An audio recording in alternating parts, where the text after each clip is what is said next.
Muy buenas tardes a todos los que se están conectando hoy en la sesión de IDADE. Hoy tenemos una charla muy interesante con el profesor Ricardo Murcio, quien es profesor del IPADE. Actualmente, muchísima experiencia académica tiene el profesor Ricardo y trabaja con nosotros en los programas de dirección de personas.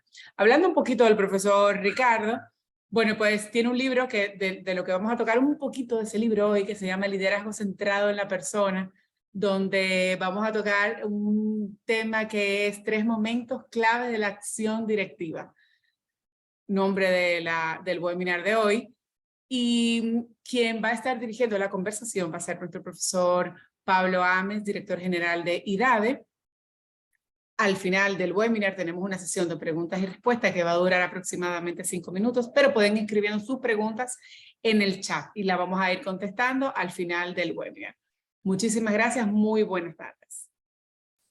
Muy bien, pues muchas gracias, Rosemary, por la presentación y muchísimas gracias, por supuesto, a Ricardo, porque ustedes no saben, pero Ricardo tiene una clase luego en el IPADE, en México, a las 6 de la tarde, por lo cual hoy terminaremos un poquito antes del webinar para que pueda incorporarse.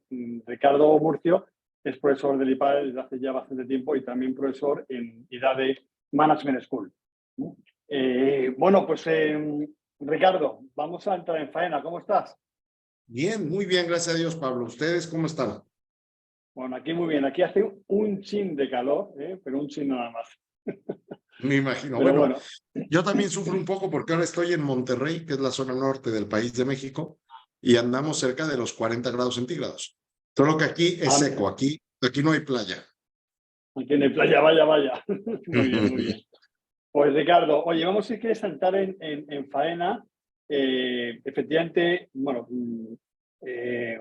Rosemary ha estado comentando un libro que yo ya paso a recomendar a todos los que nos están oyendo, que es el de Liderazgo centrado en la persona, que es un libro tremendamente interesante y yo creo además que tiene bastante recorrido y bastante profundidad.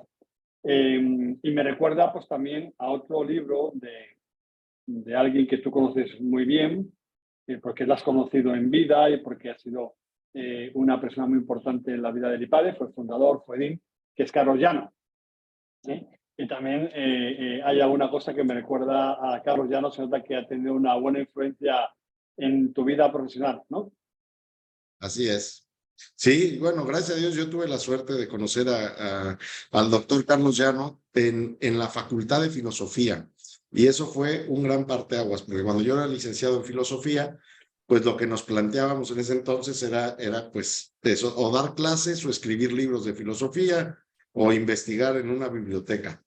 Pero a mí, por la circunstancia familiar, me tocaba ir a trabajar. Siempre he dicho que era un poco extraño porque en la tarde mis compañeros de filosofía se iban a la biblioteca y yo me iba a una bodega donde teníamos carpinteros y hacíamos muebles de madera. Y en una ocasión, saliendo del aula, coincidí con Carlos Llano. Y bueno, Carlos Llano, que era un hombre excepcional, me invitó a pasar una tarde al IPADE. Cuando yo le dije que yo trabajaba, me dijo que fuera al IPADE. Y bueno, cuando llegué al IPADE me di cuenta que quién era Carlos Llano, ¿no? Fundador del IPADE y de la Universidad Panamericana. Pero además me dijo él que él compartía algo conmigo. Ya hubiera yo querido compartir algo con él, pero bueno, él era así, ¿no? Era muy sencillo. Y entonces es esta labor que Carlos Llano siempre tuvo, que era la mezcla entre la filosofía y la empresa. Carlos Llano era el responsable de las empresas familiares en México. Su padre lo mandó a hacerse responsable de ello. Alguna vez tuve la suerte de platicar con Alejandro, su hermano, en la biblioteca de la Universidad de Navarra. Y Alejandro me dijo que nadie había entendido por qué mandaban a Carlos Llano a México. No lo entendían, el que lo había mandado era su padre. Hasta que se dieron cuenta que iba a ser el responsable de las empresas. Y Alejandro me dijo, yo solo cito, dijo, y qué bueno, porque si hubiera mandado a cualquier otro no hubiéramos tenido el mismo resultado. Y bueno, Carlos, ahí tuve la suerte de conocer a Carlos y de ahí el estudio de la acción directiva de Carlos Llano en el IPADE y en la empresa. Bueno, y además yo acabo de ver una cosa de Ricardo, bueno, Ricardo nos conocemos hace tiempo y nos pone pues, una amistad. Pero claro, Ricardo Murcio es una persona que reúne tres condiciones, o ha desarrollado, mejor dicho, tres vías operativas de la inteligencia, ¿no? La teórica es filósofo, la técnica o la poiesis que decían los griegos, porque ha hecho muebles de madera, y por supuesto, más contundentemente ahora, porque es empresario, la vía operativa de la razón práctica, la praxis, o la inteligencia, diríamos, directiva, o el hábito prudencial, ¿no? Yo creo que de esto nos ayuda, fíjate cómo lo he cogido, cómo lo he hilado, para meternos en la, en la acción directiva, Ricardo. Bien, Pablo.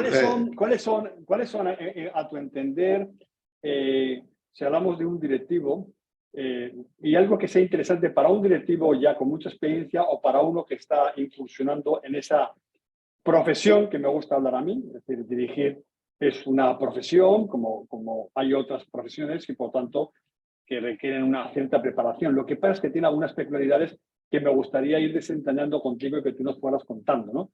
¿Cuáles son, por ejemplo, hablamos, para ir entrando en materia, se habla mucho de acción directiva, pero tú hablas de acción directiva, Carlos ya no habla de acción directiva. ¿Por qué este enfoque diferente? ¿Acción directiva o función directiva? A ver, hay que pensar algo, Pablo, ¿no? Recordar esto primero, porque siempre conta, ¿no? Es decir, hasta 1950, Peter Drucker, un austriaco, que por razones, un judío austriaco, que por razones de la Segunda Guerra Mundial va a Estados Unidos y se convierte en profesor de una escuela de negocios, ¿no? Es el primero en preguntarse esto que tú estás diciendo y que no nos damos cuenta.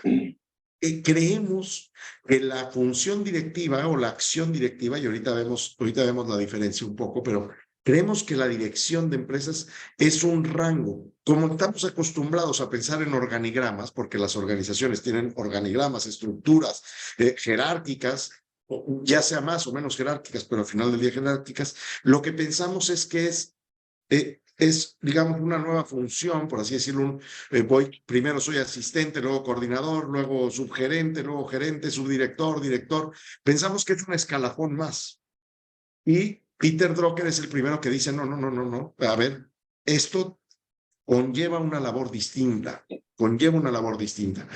Y hay dos cosas que señala Peter Drucker, de las cuales Carlos Llano se nutre mucho, porque Carlos Llano, siendo un autor hispano, completamente hispano, se nutre mucho de la literatura americana y europea. Y entonces él dice Peter Drucker, lo que pasa es que la función directiva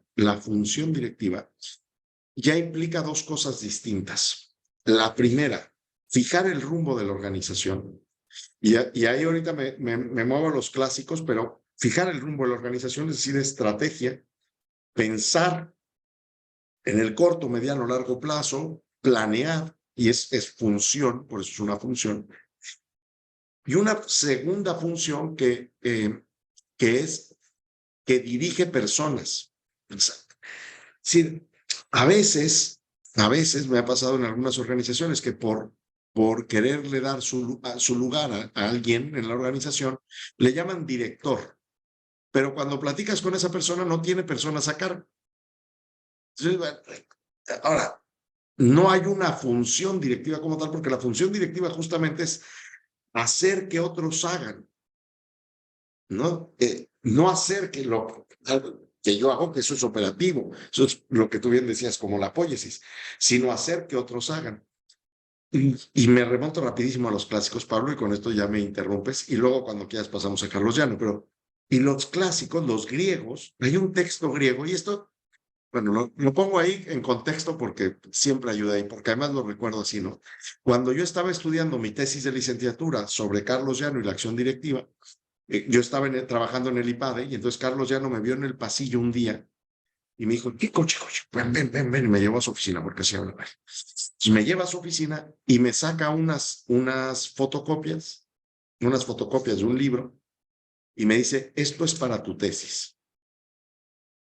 Y cuando yo lo empiezo a leer, me llevo la sorpresa de que en ese un texto en griego, traducido al latín, hablaba de que hay una función, esta función de la dirección, que es el yerere, así le llamaba el yerere.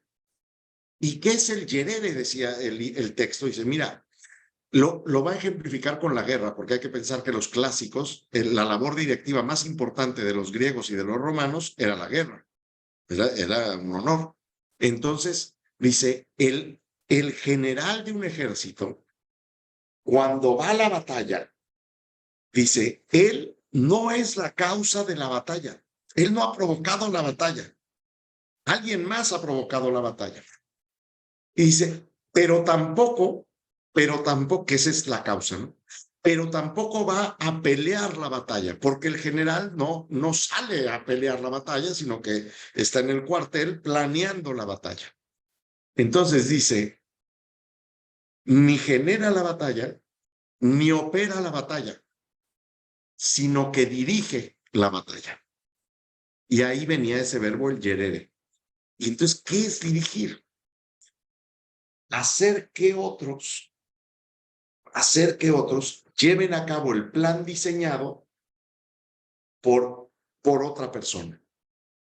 Y eso lleva una serie de labores y de actividades que tienen que ver con la función directiva, la función del director. Y luego ahorita podemos pasar a la acción del director, ¿no, Pablo? Pero este verbo yerere, para mí fue un descubrimiento muy importante, ¿no? Bueno, interesantísimo, ¿no? Porque efectivamente, cuando hablamos de función, estamos haciendo una cierta descripción del puesto de trabajo y estamos delimitando las diferentes perspectivas. Y me ha parecido muy interesante esto que has comentado antes, ¿no? Con el tema de que, claro, la función directiva parece que es una parte del escalafón, ¿no? Yo me estaba imaginando una serie de escaleras, ¿no? En los que uno va subiendo como si fuese un continuo, ¿no? En la medida que tienes éxito vas a la siguiente y vas a la siguiente. Y me recuerda aquello de, que ahora mismo no me acuerdo de quién lo mencionaba, pero que hizo fortuna aquella frase de, y al final un directivo sigue subiendo hasta su nivel de máxima incompetencia, ¿no? De alguna forma, la confusión que hay en esto, en las organizaciones es grande, porque habitualmente la forma de premiar el buen trabajo de un técnico, pues no hay muchas formas de premiarlo. Y ya sabemos que una característica forma de premiar a un buen técnico es dándole un cargo directivo, ¿no? Sí. Y bueno, es problemático porque ya se ve que no es de la misma naturaleza. No es un tema gradual, es un tema cualitativo, es un salto, ¿no? Y en ese sentido, cuando hablamos de acción directiva, Ricardo, introdúcenos cuál es la distinción con respecto a esto, si tiene algo que ver. Mira, eso que tú decías se ve muy bien en los deportes. Extraordinarios jugadores de fútbol no necesariamente son los mejores directores técnicos. Porque, de nuevo, porque la función es distinta. La función es distinta. Entonces, la función directiva sí tiene que ver y está vinculada a la capacidad de dirigir personas. Es decir, esto que decíamos, que otro haga lo que yo quiero que haga. Pero Carlos Llano, como Carlos Llano era un doctor en filosofía, Carlos Llano dice, aquí hay más. No podemos quedarnos en la mera función de la que habla Peter Drucker, que lo analiza estupendamente, etcétera. No nos podemos quedar en la mera función del director, sino que aquí hay más. Y entonces dice Carlos Llano, porque al final de cuentas, es una frase que a mí me gusta mucho, dice, porque al final de cuentas todos somos directores de algo o de alguien. Dice, al menos de la propia vida. Es decir, al menos soy director de mí mismo. Y entonces sale del tema de la función para tratar de explicar que la acción directiva es una labor distinta dentro de todos los quehaceres del ser humano. Es lo que va a explicar, es decir, o sea, la acción directiva es una forma de interactuar con el mundo distinta a las demás. No por ello superior o inferior, no está hablado de temas de grados. Lo que dice es, el que dirige, aunque se dirige a sí mismo, está haciendo una labor que no es la poiesis, que no es la técnica, que no es modificar un objeto, que tampoco es intelectual, porque no es teórico. El director no tiene que entender más, tiene que hacer más. Hay directores que entienden, el que entiende mucho, es más, diría yo, los investigadores que entienden mucho, por eso están en las universidades, porque no llevan a la práctica esto, aunque lo entiendan, aunque le puedan dar clase al práctico de cómo se hace algo, luego ellos no lo pueden llevar a cabo. Y el director dice, no es poiesis y tampoco es comprensión teórica, sino es praxis. Y lo va a relacionar inmediatamente, que esto es bien interesante, con una acción que le llaman inmanente. También Carlos Llano es un filósofo clásico, ¿no? Va a Aristóteles, va a Tomás de Aquino, va. Entonces, ¿qué es la praxis y la inmanencia? Dos cosas principalmente. La praxis es una acción que no transforma un objeto, sino que transforma un sujeto. Es decir, es una acción. Y como tal, fíjense, esta es una cosa que a los directores de empresa luego se les olvida. Especialmente cuando van a la escuela. Por eso no hay que estudiar mucho para ser director de empresa, porque se confunde uno. No. La acción de la praxis tiene en sí mismo una labor artística, porque la poiesis, cuando yo transformo un objeto, como el objeto no reacciona, vamos a decirlo así, ante mi acción, sino se deja moldear, yo puedo estandarizar la acción sobre el objeto. La teoría pasa lo mismo, yo puedo estandarizar la forma de adquirir el conocimiento, pero en la praxis, como es una acción que lleva arte en sí mismo, es una acción sobre un sujeto, yo no la puedo estandarizar. Cada interacción con un sujeto es distinta y nueva. Por eso el director de empresa, que es un hombre práctico, praxis, interactúa con otros sujetos y transforma la realidad de otros sujetos. Y luego le preguntan, ¿pero cómo lo haces? No tengo ni idea. No sé. No hay una fórmula. Hay una fórmula para hacer la Coca-Cola, pero no hay una fórmula para venderla, ni para pensar en qué sigue la Coca-Cola. Y luego lo va a juntar con la segunda característica de la acción directiva, porque esto es ahí es donde Carlos ya lo que decíamos, que es diferente la acción directiva que la función, porque la inmanencia lo que dice es, cada vez que tú obras sobre algo externo, obras sobre ti mismo. Cada acción que realizas repercute en ti mismo. Entonces, la dirección de empresas, la acción directiva, es una acción que se vincula en la praxis porque transforma sujetos, pero además que transforma sujetos, transforma al mismo sujeto. Por eso la acción directiva también es completamente personal, porque también me transforma a mí, ¿no?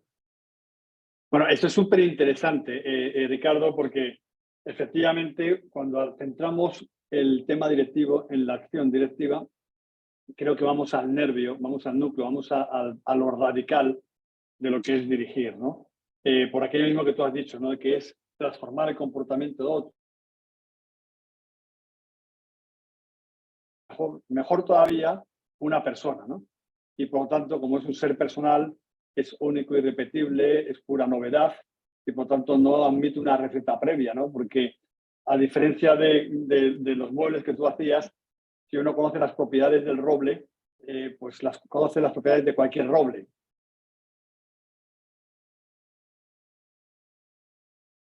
Que también lo expresa Carlos Llano como diciendo que es meter orden en el obrar humano, ¿no? Ordenar el obrar humano, el de otros y el propio, ¿no? Y entonces efectivamente es muy interesante porque la acción directiva es una acción ética.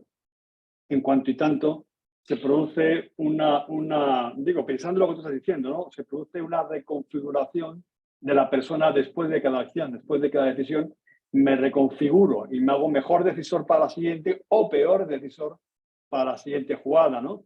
Igual que ayuda a los demás a que crezcan, aumenten sus capacidades o disminuyan también, ¿no? Por lo cual, ya se va viendo que tiene una trascendencia brutal. Sí. Sí, perdón, sí.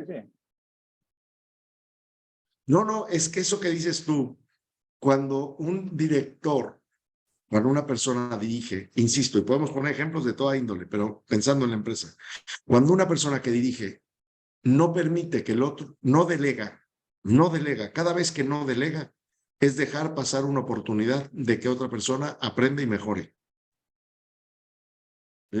Cuando, ahí tenías la oportunidad, déjalo aquí, pero nos cuesta trabajo que se equivoquen. A los de control especialmente, les cuesta trabajo que la gente se equivoque. Dicen, no, que no se equivoque. No, sí, es que si no se equivoca no aprende. Entonces, es decir, porque en el momento en que yo permito que el otro se haga responsable de su propio trabajo, es en la manera en la que el otro aprende a realizarlo. Porque volvemos a lo mismo. No estamos hablando de realidades estandarizadas. Entonces, la otra persona solo puede aprender a través del error. Y esto aplica, por ejemplo, para las familias empresariales es muy importante, porque si yo no dejo que mis hijos se equivoquen, pues no aprenden. Y si no aprenden, no podrán dirigir. Y si no aprenden a dirigir, pues luego aquí le delego. Entonces, esto me recordaba esto que decías, ¿no? Sí. El director, al influir en otro, necesita que el otro sea el que aprenda. Lo que pasa es que ahí, fíjate, hay una cosa que yo voy viendo cada vez más y que yo creo que dificulta tremendamente el acto de dirigir o la acción directiva, y que no es tanto el tema del conocimiento, ¿no? La gente se centra mucho en la estrategia porque la estrategia es más atractiva, ¿no? Pero al final la estrategia es el estudio de los medios que se requiere para llegar a un fin determinado, ¿no? Pero claro, la otra parte que estamos hablando, que tiene que ver con el enfoque en las personas, claro, es más complejo y a veces preferimos dedicarnos a las cosas que son más controlables. Has hablado de control. Esto en la empresa tiene una atracción brutal. No tengo que controlar. Entonces, generar sistemas de información que se acaban convirtiendo en sistemas de control. Lo que hay de fondo, me parece a mí, lo que hay de fondo son una necesidad que hay en el hombre y la mujer modernos, o posmodernos, no sé, o contemporáneos, no sé ya qué somos, que es de seguridad. Pero claro, la acción directiva es todo menos segura. Es decir, mi querido maestro Pablo Carreño decía, hacía una formulita, le gustaban las fórmulas para sintetizar, decía, la toma de decisiones es igual a I más R, I de información, R de riesgo, donde riesgo nunca es cero. Es decir, tomar decisiones, por lo tanto, implica asumir riesgos porque al no permitir una receta previa, pues no sabemos cuál va a ser a ciencia cierta el resultado de la decisión y de la acción. Pero esto yo me di cuenta que los directivos en general y los emprendedores lo manejan. Pero luego hay otro riesgo que no se les da bien. Es curioso. El emprendedor maneja el riesgo de sus propias decisiones. Pero cuando hablamos de delegar, y Pablo Carreño también la delegación la definía como el arte de asumir el riesgo ajeno. Claro, porque asumes el riesgo de las decisiones de otros, que están sometidas a información más riesgo. Sin embargo, ese riesgo, wow, no lo superan. Muchas veces por eso los emprendedores no crecen, porque no son capaces de desarrollar la organización. Se convierten en el cuello de botella de la operación porque todo tiene que pasar por ellos. Porque desarrollar personas es una tarea ardua, compleja. Y al final, se me ocurría hablando contigo ahora mismo, al final es que encima es el fin de la acción directiva. El fin de cualquier acción directiva es la persona, porque el fin de cualquier empresa son los clientes. Y es que se nos olvidan algunos aspectos. Uno, el que hablabas de que nunca puedo controlar al 100% un ser humano por la capacidad de libertad. Entonces, ahí ya la estandarización y el control tienen un límite. Y yo, a lo mejor equivocadamente, Pablo, pero yo por eso entiendo la nueva era de la tecnología. Porque ahora quieren descansar en la robótica y en la inteligencia artificial ese miedo a equivocarse. Bueno, lo que nos damos... este tema justamente me gustaría abordarlo contigo, Ricardo, porque además Sí, justamente ahora que hace poco ha salido lo del GP3 o el GP4, yo no sé en qué estamos, sí, sí, sí. digo, yo la tengo en el teléfono, todo el mundo está ahora mismo con esto, aunque salió en septiembre, la revolución ha sido ahora, hace un mes y medio, en el que ya nos hemos dado cuenta de que podemos pedirle un montón de cosas a ese sistema y nos resuelve cosas. También nos hemos dado cuenta que también nos engaña, ¿eh? También nos hemos dado cuenta de que miente y miente bien, ¿eh? Porque miente con seguridad. Pero cuando sabe algo, yo le pregunté sobre qué es la superación del límite mental en Leonardo Polo y me contó un cuento que no tiene nada que ver con este gran filósofo que tú y yo seguimos, que es Leonardo Polo. Pero sí me interesa de cara al mundo empresarial. Ahora mismo está todo el mundo viendo cómo utilizar la inteligencia artificial. ¿Qué nos recomendarías tú hoy en día? ¿Cómo dirigir en la era de la inteligencia artificial? Yo tengo un artículo publicado al respecto, que con mucho gusto luego te lo comparto, pero la pregunta que yo me hice es si la acción directiva puede ser replicada por una inteligencia artificial. Porque la acción directiva, ¿qué implica? Implica 3 momentos clave. Acopio de información, análisis de la información, decisión y mando. Ricardo, dijiste 3 y te quedan 4 dedos. Efectivamente, es que el análisis de la información es parte del diagnóstico. Es decir, el acopio y análisis de la información es parte del diagnóstico. ¿Y el diagnóstico dónde termina? El diagnóstico, esto ya es clásico de nuevo, ¿eh? O sea, a diferencia del conocimiento teórico que decíamos, el conocimiento teórico es aprehensión y no transformación de la realidad.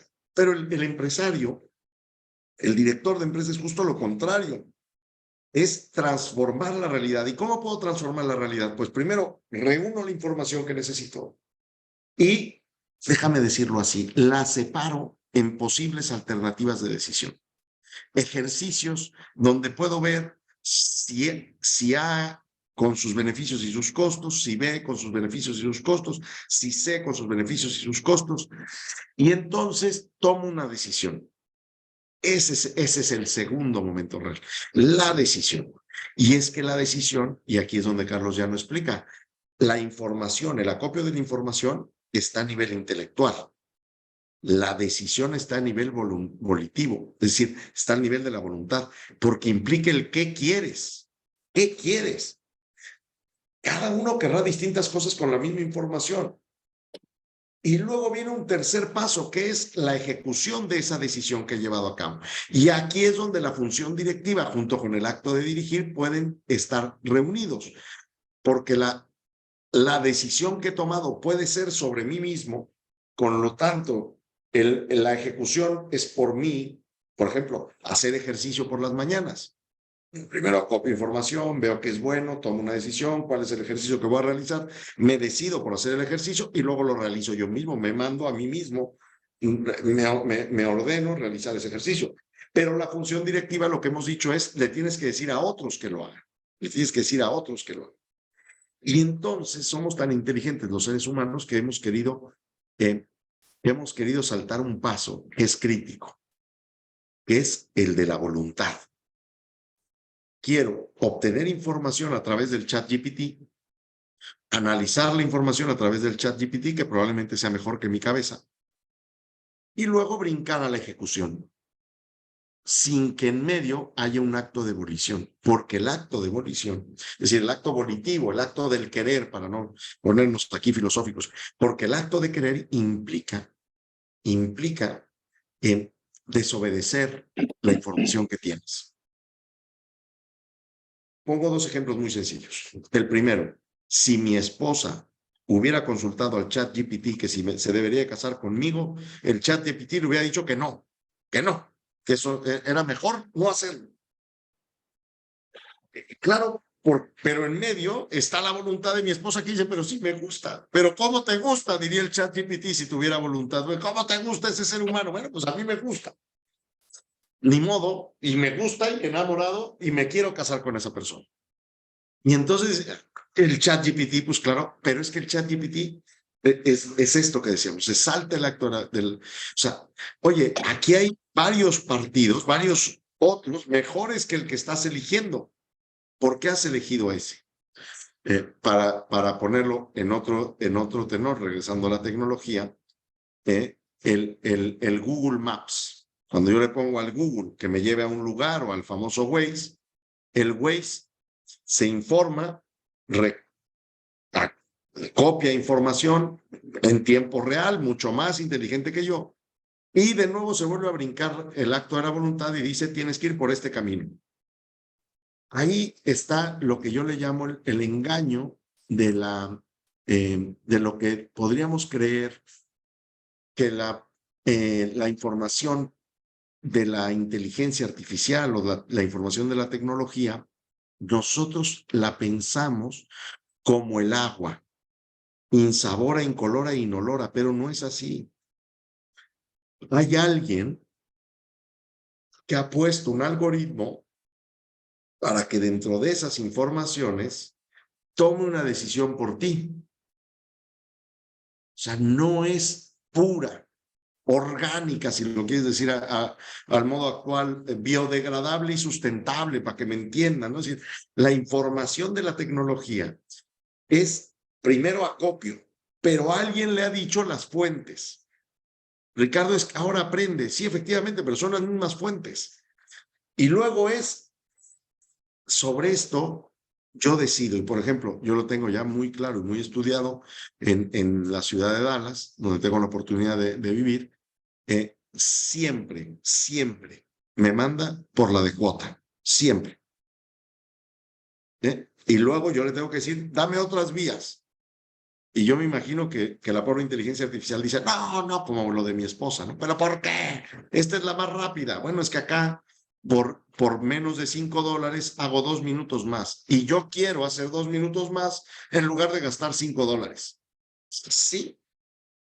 Y cambio la ejecución. Entonces, no hay una pureza de la tecnología. El ChatGPT tiene atrás un algoritmo que alguien desarrolló y sobre ese algoritmo construye. El ser humano cuando toma decisiones necesita entender y aceptar los riesgos de la decisión que toma. Pero más importante aún, Pablo, y esa es parte fundamental de la acción directiva, necesita querer, necesita asumir el riesgo de la decisión que toma. Ese riesgo del que tú hablabas, que nunca es igual a cero, necesita asumirlo y decir, voy a ir por aquí. Aunque la información técnica me diga que hay otros caminos. Es verdad que hay otros caminos, pero voy a ir por aquí. Por eso es difícil entender o querer suplir la acción directiva con la inteligencia artificial. Por muy rápida que sea la inteligencia artificial, es más, déjame ponerlo así. Como todos sabemos que el tabaco hace daño a los pulmones, nadie fumaría, lo cual sabemos que es mentira. Porque habemos muchos que aún sabiendo que el tabaco hace daño a los pulmones, fumamos. Eso es incomprensible para la tecnología. Es incomprensible. Y el riesgo que tenemos es ese, que creamos o que queramos creer que la tecnología es pura, es biodegradable, es natural. No, la tecnología también tiene un algoritmo al cual responde, por muy inteligente que sea. Es una fórmula. Es interesante porque lo que me sugiere cuando te digo es que un peligro que puede tener la tecnología no bien usada en este campo es que el directivo haga una deserción de sus labores, ¿no? Que finalmente es un acto volitivo de la voluntad, que es querer.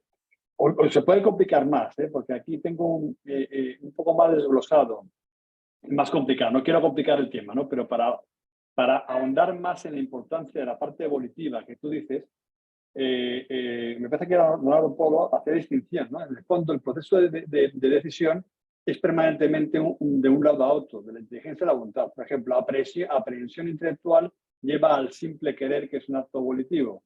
Eso lleva a hacer examen, que es otra parte de la inteligencia, y que lleva a la intencionalidad. La intención es parte evolutiva, que lleva a la búsqueda de medios, que es parte de la inteligencia, que lleva al consentimiento, el consentimiento es de la voluntad, que lleva a la deliberación, pero la elección es de la voluntad. Pero el imperio es de la inteligencia, pero el uso activo de la voluntad es de la voluntad. La ejecución es de la inteligencia y el gozo que se produce de haber conseguido es de la voluntad o también de la voluntad. Sí. Entonces, fíjate que Ese que has dicho todavía... tú es todo el acto, es este juego de inteligencia y voluntad, Claro. Por lo ¿no? tanto, no puede, siempre aparece la voluntad. En la inteligencia artificial no aparece esa columna. Bueno, pero te voy a decir algo más, Pablo, algo más para dejar inquieto aquí a nuestros oyentes hoy. No hay estudio del cerebro, hoy que está también tan de moda, no hay estudio neurológico que sepa identificar cuándo quieres algo y cuándo no lo quieres. Podemos entender cuando se encienden partes del cerebro qué está funcionando y qué no funciona de mi cerebro, pero no puedo entender, no han podido descubrir por qué mi esposa se casó conmigo. Tampoco es que quiera que lo busquen, ¿eh? Tampoco, ya para qué le No, no lo insisten, van a encontrar. pobrecilla. No, Es donde no lo van a encontrar. porque la voluntad no está aquí y no sabemos dónde, bueno, sí sabemos, ¿no? Que es una potencia del alma que a la vez es parte de la inmaterialidad y a la vez del contacto con el espíritu humano. Pero efectivamente, por el órgano de la voluntad, porque sabemos que la inteligencia, que es una potencia humana también, hemos descubierto el órgano, pero no hemos descubierto el órgano de la voluntad. Por eso los antiguos lo ponían en el corazón, ¿no? En el corazón. Bueno, el hábito Porque de síntesis, que es al final el que tiene conciencia de lo propio. Bueno, pues nos estamos ya acercando a la hora, si todas las Ricardo. preguntas que quieran en el chat. Entonces, a mí me gustaría hacer, mientras vais mirando si hay alguna pregunta que queramos hacerle a Ricardo, yo simplemente quería sintetizar que al final un poco lo que Ricardo nos ha contado, bueno, ha sido muchas cosas con mucha profundidad, cada una habría que analizarla, pero que hay tres elementos claves en la acción directiva, que es el diagnóstico, la decisión y la ejecución o el mando, y que son parte que son clave y que diferencia eso a otro tipo de actividad o de trabajo humano, que tiene detrás una referente de la inteligencia, que son las dos vías, bueno, son tres vías, la formal también, pero simplificamos en la vía teórica y la vía práctica, y dentro de la práctica la técnica y la directiva. ¿Ibas a decir algo, Ricardo, que te he visto ahí? Sí, porque ahora que te escucho, creo que hemos olvidado explicar algo en lo que nuestros participantes se animan a preguntar,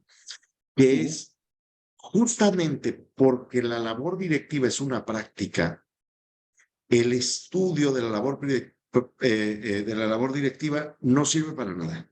O sea, todo esto que he dicho yo, aunque lo haya estudiado, no me hace director de empresa. Aunque lo pudiera explicar más o mejor o bien o mal, no me hace director de empresa.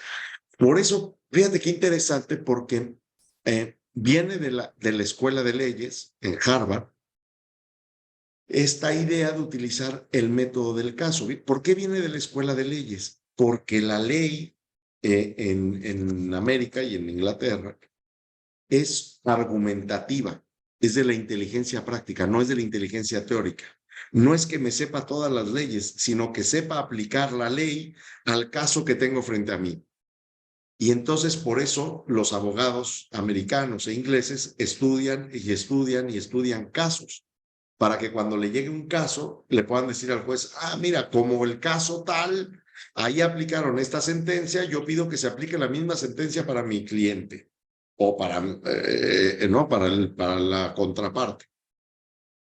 Y de ahí, cuando están estudiando porque la labor directiva es más arte que ciencia, y entonces cuando están estudiando esta labor directiva artística, Yerere, esta praxis, esta inmanencia, lo que dicen, tenemos que estudiar casos, porque el director, pero fíjense aquí que es lo importante, a diferencia del abogado,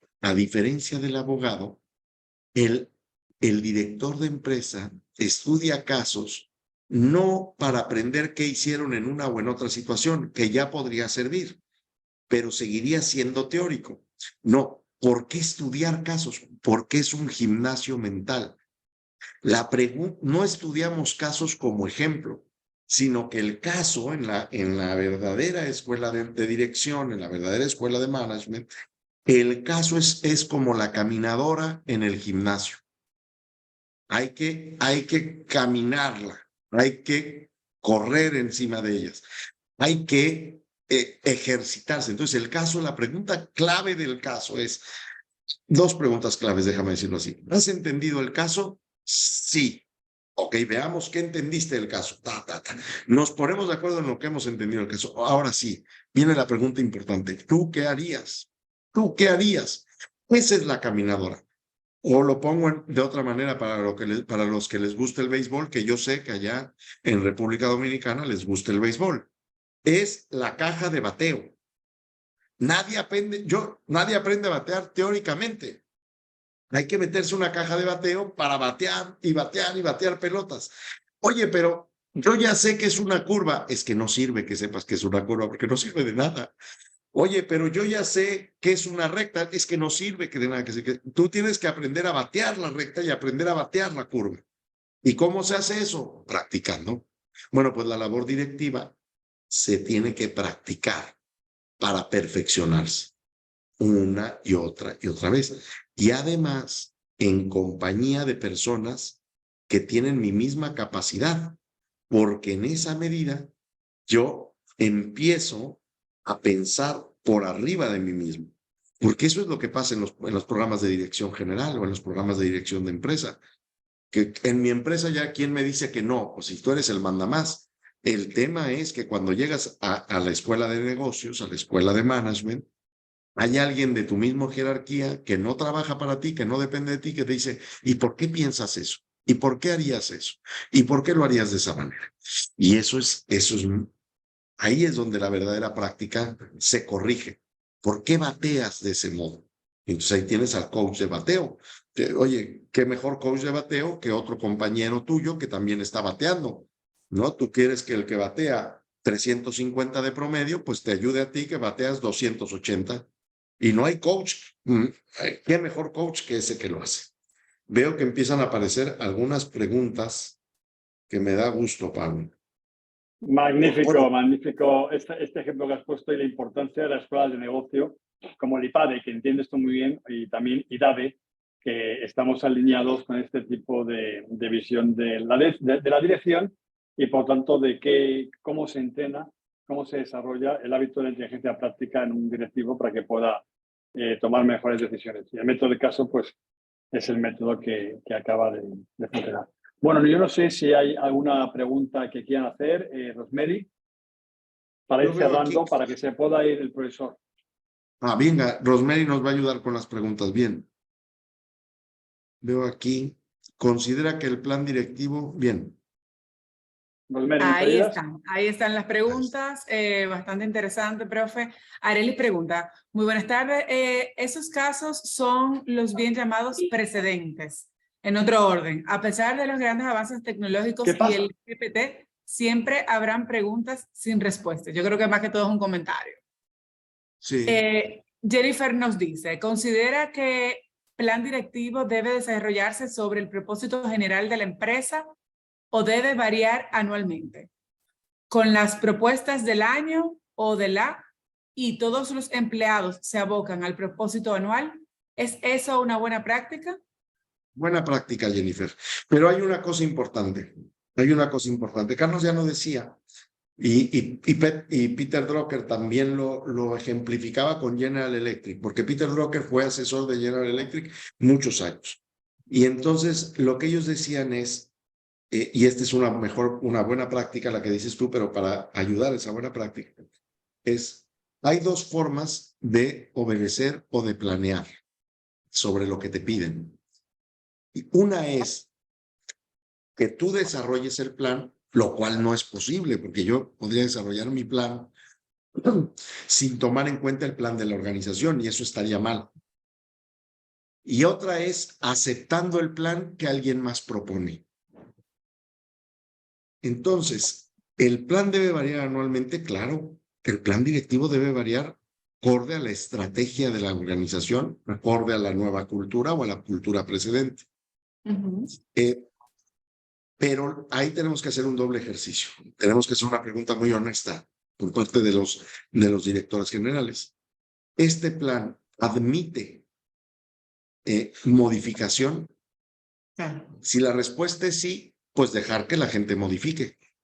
Si la respuesta es no, porque a veces no se puede modificar un plan, entonces tenemos que lograr que la gente acepte el plan. Es lo que malamente le llaman vender la idea. A mí no me gusta eso. Las ideas no se venden. Las ideas se explican, se comparten, se comunican, se colaboran. No se venden, porque si me tienes que vender una idea, pues quiere decir que algo hay raro ahí. ¿Por qué me la tienes que vender? Una buena idea se comparte, se comunica, se dialoga, se negocia, pero no se vende. Pero bueno, se entiende eso. Y bien, una cosa interesante exactamente, una cosa que podríamos recalcar de lo que dice Arelis es, efectivamente, o sea, yo te voy a dar los precedentes para que tú tomes la decisión. Sí. Pero yo quiero que corras esos 5 kilómetros diarios, que vengas a la escuela de management y que corras los 5 kilómetros diarios. Porque hay escuelas de management que cometen el error de decirte el final de la carrera y ya no corres. Ah, no, pues ya me conté. No. Yo quiero que tú me digas tú qué harías. ¿Tú qué harías? Yo a veces cuando termino una sesión dicen, oye Ricardo, ¿y qué pasó en el caso? Es que no importa.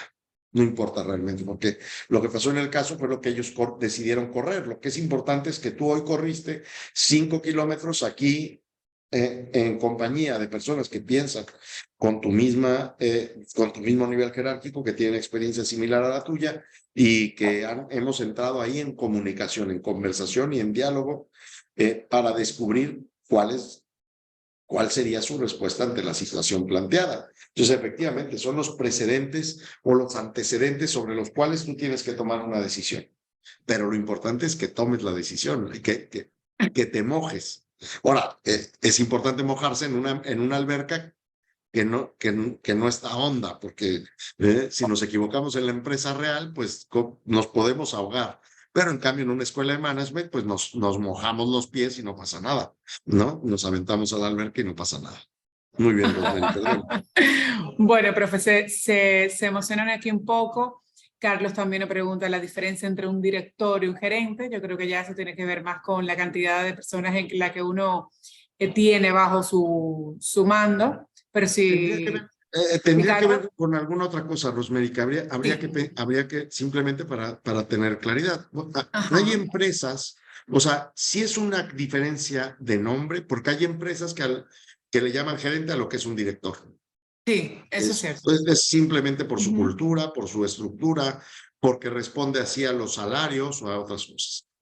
Pero si no responde solamente, si no es solamente un tema de nombre, entre más lejos estoy de la operación, más trabajo directivo se realiza.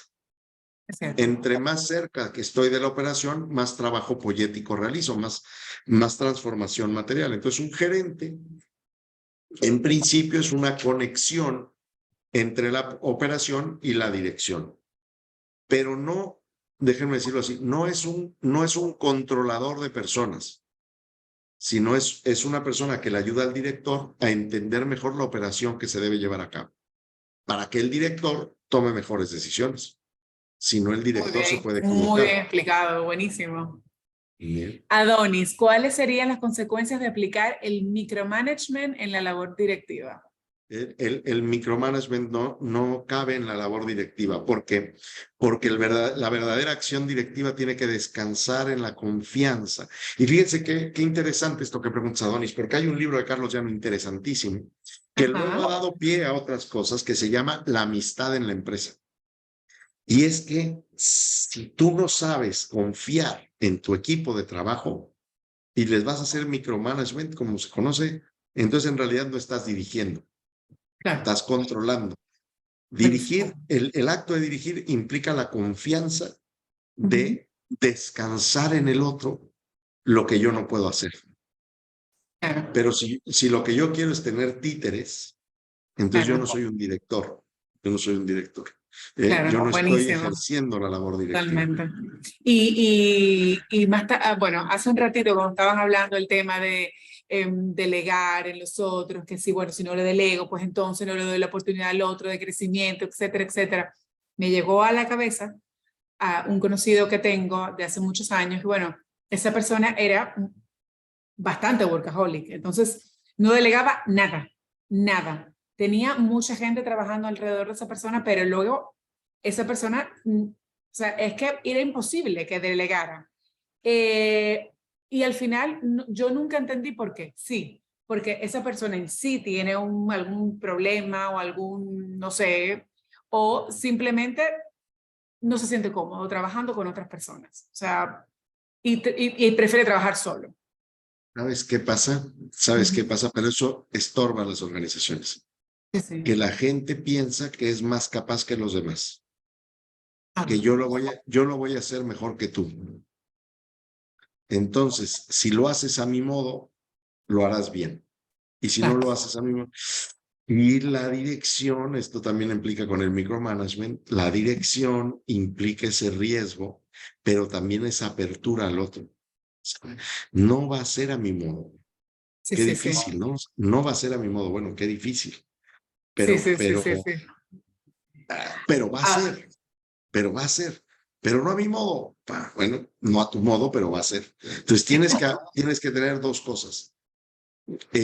Confianza y amistad y apertura al otro, apertura a lo diferente. Por eso cuando hablan de tolerancia, el verdadero director es tolerancia. El totalmente, verdadero director, totalmente. totalmente. ¿Cuál es la virtud que considera más importante para la parte de toma de decisiones en la acción Bueno, directiva? esta, Virtud más esta, importante, pero. Ajá. ¿se acuerdan lo que describió Pablo, ¿no? Que hablábamos del juego entre inteligencia y voluntad que va y viene para Sí, toma de decisiones. Bueno, esa virtud se llama la prudencia, que la prudencia no tiene nada que ver con ser cauto, no es ser ya, cauto la prudencia, claro. sino es intelectualmente ver las cosas, volitivamente querer las cosas.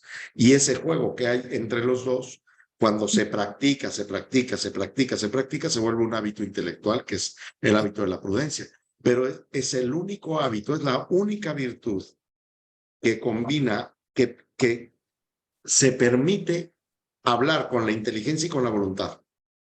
La justicia, la fortaleza y la templanza solo hablan con la voluntad.